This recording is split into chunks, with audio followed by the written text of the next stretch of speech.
మరిన్ని సమాచారాల కోసం DPR news ఛానల్ని లైక్ చేయండి, షేర్ చేయండి, సబ్స్క్రైబ్ చేయండి.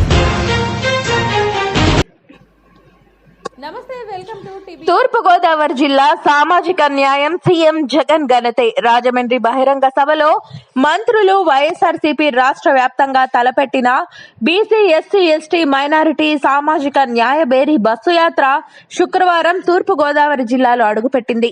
రాజమండ్రి కోటిపల్లి బస్టాండ్ సెంటర్లో నిర్వహించిన సామాజిక న్యాయ బేరీ భారీ బహిరంగ సభలో బీసీ ఎస్సీ ఎస్టీ మైనారిటీ మంత్రులు పాల్గొన్నారు. వెనుకబడిన వర్గాలకు సామాజిక న్యాయం పీనిపే విశ్వరూప్ సభలో రవాణా శాఖ మంత్రి పీనిపే విశ్వరూప్ మాట్లాడుతూ వెనుకబడిన వర్గాలకు సామాజిక న్యాయం చేసిన ఘనత ముఖ్యమంత్రి వైఎస్ జగన్మోహన్ రెడ్డిదేనన్నారు. ప్రభుత్వ పాఠశాలల్లో ప్రవేశాలు పెరిగాయన్నారు. పాఠశాలల్లో విద్యార్థులకు పౌష్టికాహారం అందిస్తున్నామన్నారు. ప్రభుత్వ సంక్షేమ పథకాలను చూసి ప్రతిపక్షాలు ఓర్వలేకపోతున్నాయని దుయ్యబట్టారు. వచ్చే ఎన్నికల్లో వైఎస్ఆర్సీపీని గెలిపించాల్సిన బాధ్యత మనందరిపై ఉందని విశ్వరూప్ అన్నారు. 3 ఏళ్లలో చారిత్రక నిర్ణయాలు. తానేటి వనిత 3 ఏళ్లలో సీఎం జగన్ తీసుకున్న నిర్ణయాలు చారిత్రాత్మకమైనవని మంత్రి తానేటి వనిత అన్నారు. బడుగు బలహీన వర్గాల కోసం అనేక సంక్షేమ కార్యక్రమాలు తీసుకొచ్చారన్నారు. బలహీన వర్గాలకు రాజకీయ సాధికారకత కల్పించారన్నారు. సమాజ స్థాపనకు సీఎం జగన్ కృషి చేస్తున్నారని మంత్రి అన్నారు. బీసీ ఎస్టీ ఎస్టీ మైనారిటీలకు సామాజిక న్యాయం చేసింది సీఎం జగన్ మాత్రమేనని తానేటి వనిత అన్నారు. పాలనలో బలహీన వర్గాలకు అవకాశం ధర్మాన ప్రసాదరావు. బలహీన వర్గాలకు సామాజిక న్యాయం చేసిన ఘనత సీఎం జగన్ కే దక్కుతుందని రాష్ట్ర రెవెన్యూ శాఖ మంత్రి ధర్మాన ప్రసాదరావు అన్నారు. పరిపాలనలో బలహీన వర్గాలకు అవకాశం కల్పించింది సీఎం జగన్ మాత్రమేనన్నారు. కేబినెట్ లో 74% బీసీ ఎస్సీ ఎస్టీ మైనారిటీలకు అవకాశం కల్పించారన్నారు. ఎక్కడ అవినీతికి లేకుండా రాష్ట్రంలో సంక్షేమ పథకాలు అమలవుతున్నాయి. డీబీటీ ద్వారా నేరుగా లబ్ధిదారుల ఖాతాల్లోనే నగదు జమ అవుతోందన్నారు. 3 ఏళ్లలో 1,20,000 కోట్లకు పైగా లబ్ధిదారులకు అందజేశామని, పాలనలో సీఎం జగన్ ఎన్నో సంస్కరణలు తీసుకొచ్చారన్నారు. టీడీపీ హయాంలో జన్మభూమి కమిటీల పేరుతో దోచుకున్నారని మంత్రి ధర్మాన దుయ్యబట్టారు. ప్రాంతాల నుంచి వచ్చినటువంటి వాళ్ళు కొంతమంది ఇంటికి వెళ్ళి ఉంటారు, అయినా మీడియాలో చూస్తారు. మన ప్రభుత్వం వచ్చి 3 సంవత్సరాలు అయ్యింది. ఈ అధికారం ఎవరిచ్చారు? రాష్ట్ర ప్రజలు ఇస్తే వచ్చింది. అయితే ఈ పరిపాలన ఎప్పుడూ జరుగుతున్నటువంటి పరిపాలనలాగే సాగిందా? ఇదేదైనా భిన్నంగా గడిచిన 75 సంవత్సరాల్లో రాష్ట్రాల్లో జరిగినటువంటి రాష్ట్ర ప్రభుత్వాలకు భిన్నంగా జరిగిందా? ఇది కొంత చైతన్యవంతులైనటువంటి వాళ్ళందరూ ఆలోచించాల్సినటువంటి విషయం. సంస్కరణలు ఏవైనా ఎవరు ప్రవేశపెట్టినా సంస్కరణలు ప్రారంభించినప్పుడు అవి కొంత విమర్శలకు గురవుతాయి. కొంతకాలం తర్వాత ఆ సంస్కరణల తాలూకు ప్రయోజనాల్ని ఎక్కువ మంది ప్రజలు అర్థం చేసుకునే అవకాశం వస్తుంది. నేడు కూడా సుమారుగా మన రాష్ట్రంలో కొద్దో గొప్ప విమర్శకులు ఉన్నారంటే ఆ సంస్కరణల తాలూకా అంతరార్థం అర్థం కాక కొంతమంది రాజకీయ ప్రయోజనాలకు ఆశించి కొంతమంది అమాయకంగానే నమ్ముతూ ఉన్నారు. మీరు ఒకసారి ఆలోచన చేయండి. అంబేద్కర్ గారు చెప్పారు, నేనెంతో కష్టపడి ఈ రాజ్యాంగంలో ఎస్సీ ఎస్టీ బలహీనుల కోసం కొన్ని ప్రొవిజన్స్ నేను తీసుకొచ్చాను. ఈ బండి మీరు లాగితే ముందుకు లాగండి, తర్వాత ఒకవేళ లాగలేకపోతే వెనక్కి వెళ్ళనివ్వకుండా కనీసం చూడండి అని చెప్పాడు. కానీ నేడు 75 సంవత్సరాల తర్వాత ఒకసారి చూస్తే ఈ రాష్ట్రంలో మనమెవరూ తొయ్యకుండానే ఈ రాష్ట్రంలో జగన్మోహన్ రెడ్డి బండిని బాగా ముందుకు నెట్టాడు అన్నటువంటి విషయం మనకు స్పష్టమవుతుంది. దానికి ఈ 3 సంవత్సరాల పరిపాలనే మీకు సాక్ష్యం. సామాజిక న్యాయం అని అంటే సామాజిక న్యాయం, ఆర్థికంగా న్యాయం, విద్యా న్యాయం, ఈ అన్ని న్యాయాలు, రాజకీయ న్యాయం ఇవన్నీ కూడా పాలనలో భాగస్వాములు చేస్తేనే వస్తాయి. పరిపాలకులుగా ఉంటేనే ఇవన్నీ మిగతావన్నీ సాధ్యం అవుతాయి.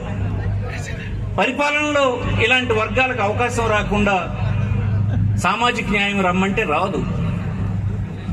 బ్రిటిషర్స్ మన దేశంలో ఉన్నప్పుడు ఈనాడు ఈ వేదిక మీద ఉన్నటువంటి పెద్దలు లాంటి వాళ్ళు, వీరు ఇలాంటి పెద్దలు మరికొంతమంది బ్రిటిష్ కాలంలో కూడా చాలా ఉద్యమాల్ని, ఆవేదనల్ని వ్యక్తం చేశారు. బ్రిటిష్ ప్రభుత్వంలో పనిచేయడానికి ఎక్కడ బలహీనులు ఉండేవారు కాదు. స్టాటిస్టిక్స్ తీస్తే బలహీన వర్గాలకు చెందినటువంటి వాళ్ళు ఎవరు లేరు. అటు ఎస్సీల్లో లేరు, బీసీల్లో లేరు, మైనారిటీస్లో లేరు, వెనుకబడిన తరగతుల్లో లేరు. చూసిన తర్వాత ఈ యాజిటేషన్స్కి అర్థం ఉందని చెప్పి 1909లో ఒక చట్టం తెచ్చారు బ్రిటిష్ వాళ్ళు. కొంతమంది ఈ వర్గాల నుంచి ఉద్యోగులుగా చేయడానికి అవకాశం కల్పించారు. తర్వాత 19లో మరో చట్టం తెచ్చారు. అలాగే 1935లో ఒకసారి తెచ్చారు. నేను చెప్పేది ఏంటంటే ఈ ఉద్యమం ఈనాటిది కాదు. మనకి స్వాతంత్రానికి ముందు బ్రిటిష్ కాలంకు ముందు ఈస్ట్ ఇండియా కంపెనీ, అంతకు ముందు మొఘలుల పాలన, అన్ని కాలాల్లో కూడా ఎస్సీ, ఎస్టీ, బీసీ, మైనారిటీ వర్గాలకు ఈ రాష్ట్రంలో ఒక ఆవేదన ఉండేది. ఆ ఆవేదన అందరితో ఫలాలను మేము అందుకోలేకపోతున్నాము, ఈ సంపద సృష్టికి కారకులైనటువంటి మాకు సమానమైన వాటా లేదు అనేటువంటి ఆవేదన ఉండేది. ఆవేదన సాగి ఈవేళ ఈ దేశంలో మొదటిసారి ఒక మంత్రివర్గంలో 74% మంది ఈ వర్గాలకు చెందినటువంటి వాళ్ళు మంత్రులుగా ఉన్నారు అని అంటే ఇది ప్రత్యక్ష నిదర్శనమని మీకు ఈ సందర్భంగా మనం చేస్తున్నాం. ఎవరైనా చూస్తే నమ్ముతారు గనక, అన్నిటికంటే చూసి నమ్మేది కరెక్ట్ గనక ఈరోజు మేమందరం మీ ముందుకు రావడం జరిగింది. ఇలాంటి పరిస్థితి ఈ రాష్ట్రంలో గతంలో ఎన్నడూ జరగలేదు. అయితే ఇది ఒక్కటేనా? ఈ 17 మందికి మంత్రివర్గంలో తీసుకుంటే సామాజిక న్యాయం వచ్చేసినట్టేనా? కాదు. మిగతా అన్ని రంగాలు ఈ 3 సంవత్సరాల్లో చూసినటువంటి వాటి వెనకున్నటువంటి ఆంతర్యాన్ని మీరు అర్థం చేసుకోవాలని కోరుతున్నాను. 1,20,000 కోట్ల రూపాయలు పంపిణీ చేశామని చెప్తున్నారు కదా. ఇవన్నీ బ్యాంక్ అకౌంట్ ద్వారా వ్యక్తులకు వెళ్ళినాయి. ఆ వెళ్ళినటువంటి వ్యక్తులు ఎవరు? ఈ 1,20,000 కోట్లలో 82% డబ్బు ఎస్సీ, ఎస్టీ, బీసీ, మైనారిటీ వర్గాల వారి కుటుంబాలకు వారి బ్యాంక్ అకౌంట్లో పడింది డబ్బు. దీనికి ఏ ఒక్కరైనా ఒక నయా పైసా లంచం చెల్లించారా? లేదు. ఎవరి వద్దకైనా వెళ్ళి నాకు ఈ పథకం కావాలి అని వారి వద్ద తల ఉంచారా అగౌరవంగా? తమ ఆత్మాభిమానాన్ని చంపుకొని మీరేమాట చెప్తా మాట వింటామని ఎవరి దగ్గర సరెండర్ అయినారా? లేదు. కండిషనల్ గా డబ్బు పుచ్చుకున్నారా? రేపు మా పార్టీకి ఓటేయాల్సి ఉంటుందని చెప్పి కండిషన్ ఏమైనా ఉందా? లేదు.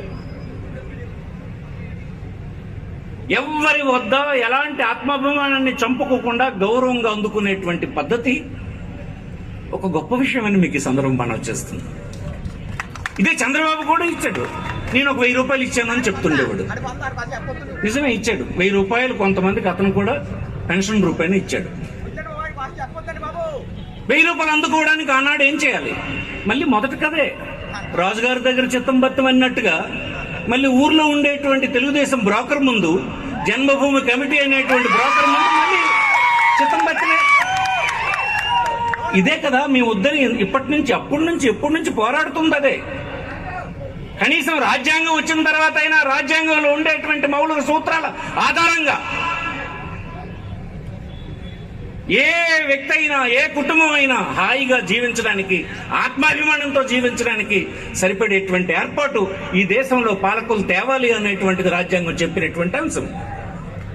ఇతరులు ఎవరైనా దాన్ని పాటించారా? ఈవేళ మన ప్రభుత్వం పాటించింది అన్నటువంటి విషయాన్ని నేను చెప్పడానికే ఈనాడు ఇక్కడికి వచ్చామని ఈ సందర్భం మనం చేస్తాం. ఇది కాదని ఎవరైనా చెప్పగలరా? సరే, చంద్రబాబు గారు మాట్లాడుతున్నారు, మాట్లాడని.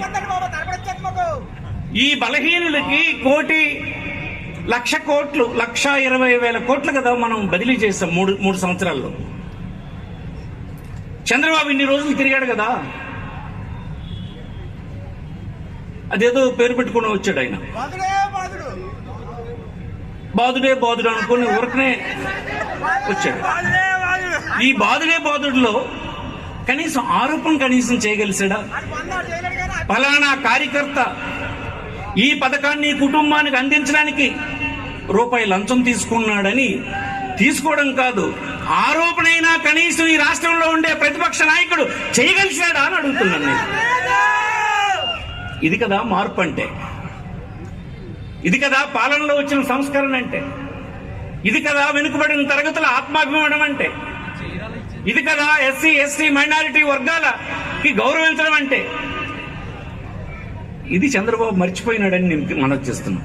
అందించడం అనే ఇష్యూ కాదు ఇక్కడ, ఎలా అందించావు అనే దాని మీద నువ్వేదో దానం చేస్తే అందుకునేటువంటిది అది కాదు. ఈ రాజ్యాంగం కల్పించినటువంటి హక్కుగా ఈ వర్గాలకు సమకూర్చడమే విశాలమైనటువంటి దృక్పథం. ఆ ఫిలాసఫీ ఈ వైఎస్ఆర్ కాంగ్రెస్ పార్టీదని ఈ సందర్భంగా నేను మనం చేస్తున్నాను. చంద్రబాబు అంటుంటాడు, నేను కూడా 2,000 రూపాయలు ఆఖరు 2-3 నెలలు, 1 నెలలో 2 నెలలు ఇచ్చేసి 2,000 ఇచ్చినాను అనిపించుకోవడం తప్పు కదా, అది కాదు కదా. నువ్వు 2,000 రూపాయలు ఇస్తే నీ ఆ ఊర్లో పెట్టినటువంటి దొంగలైనటువంటి ఈ జన్మభూమి కార్యకర్తలు ఏం కండిషన్ పెట్టేవాళ్ళు? ఇంటి మీద పసుపు జెండా కట్టమని చెప్పేవాడు, ఒంటి మీద పసుపు చొక్కా వేసుకోమని చెప్పేవాడు, వాడికి గులాంగిరి చేయమని కోరేవాడు. ఇవేవీ చేయకపోతే నీ పెన్షన్ క్యాన్సిల్ చేస్తానని చెప్పేవాడు. ఒక కలెక్టర్ దగ్గరికి పోయి ఈ బలహీనుడు అడిగితే మీ ఊర్లో ఉండేటువంటి జన్మభూమి కార్యకర్త దగ్గరికి వెళ్ళు అని చెప్పి సిగ్గుమాలినటువంటి పరిస్థితి 70 సంవత్సరాల తర్వాత నీ పాలనలో ఈ రాష్ట్రంలో ప్రజలు చూస్తున్నారు కదా.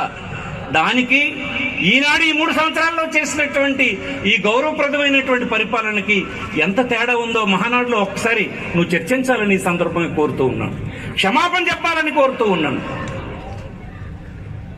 ఇవాళ చెప్తున్నాడు చంద్రబాబు, మళ్ళీ మనకు అధికారం వస్తే